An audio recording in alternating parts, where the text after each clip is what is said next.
দেশের বিভিন্ন ক্রীড়া ফেডারেশন যেন কয়েকজন সংগঠকের হাতের মুঠোয় বন্দী। বছরের পর বছর ধরে পদ আঁকড়েছিলেন কিছু সংগঠক, ফলে অনেকটাই স্থবির হয়ে পড়ে ফেডারেশনগুলো। তবে রাজনৈতিক পট পরিবর্তনের পর ক্রীড়াঙ্গনেও পরিবর্তনের ছোঁয়া লাগে। তারই অংশ হিসেবে শুরুতেই সার্চ কমিটি গঠন করা হয়।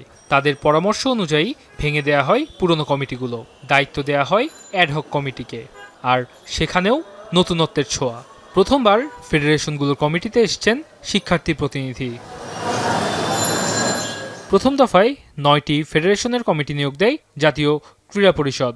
তার মধ্যে ব্রিজ, বাস্কেটবল, টেনিস ও অ্যাথলেটিক্স ফেডারেশনে এসেছেন শিক্ষার্থী প্রতিনিধি।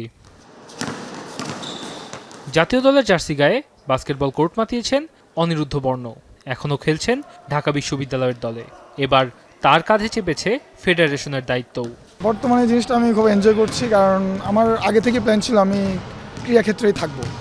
তো চেয়েছিলাম দীর্ঘদিন আমি পেশাদারভাবে খেলেই যাব, বাট খুব তাড়াতাড়ি এই সুযোগটা আসছে, তো চেষ্টা করব এটা ভালো কিছু করার। দেশের ক্রীড়াঙ্গনে অপরিচিত হলেও পুরনো খেলা ব্রিজ। কার্ড দিয়ে খেলা হয় বলে অনেক নেতিবাচক ধারণা থাকলেও এই খেলার বিশ্বকাপে অংশগ্রহণ করেছে বাংলাদেশ।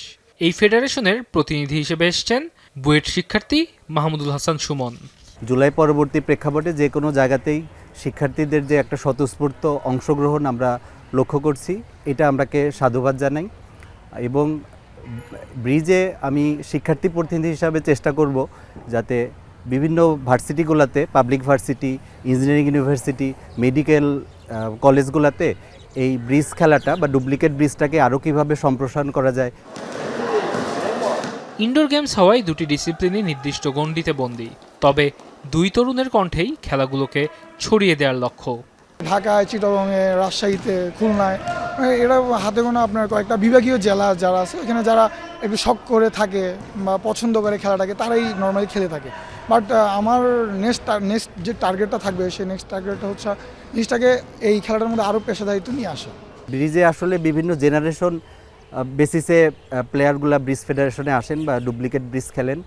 সেক্ষেত্রে 2014-15 পরবর্তীতে ব্রিজে একদমই এই যে নতুন যে প্লেয়ারগুলা, স্পেশালি ভার্সিটি কেন্দ্রিক যেই প্লেয়ারগুলো আসতেন, সেই আসার ফ্লোটা একদম কমে গিয়েছে। তা আমাদের চেষ্টা থাকবে যে ব্রিজটাকে আরও বেশি শিক্ষার্থী কীভাবে সম্পৃক্ত করা যায় সেই ব্যাপারে আমাদের বিশেষ গুরুত্ব থাকবে। শিক্ষার্থীদের হাত ধরেই উঠছে নতুন বাংলাদেশের ঝান্ডা। ক্রীড়াঙ্গনে তারা কেমন ভূমিকা রাখবেন তা সময় বলে দিবে। উন্নত কান্ট্রিগুলোতে কিন্তু সিম্পল ব্যাপার, কিন্তু আমাদের ওয়াসিউল হক পান্থ, এখন, ঢাকা। ফলাফল নির্ধারণের ভূমিকা পালন করে।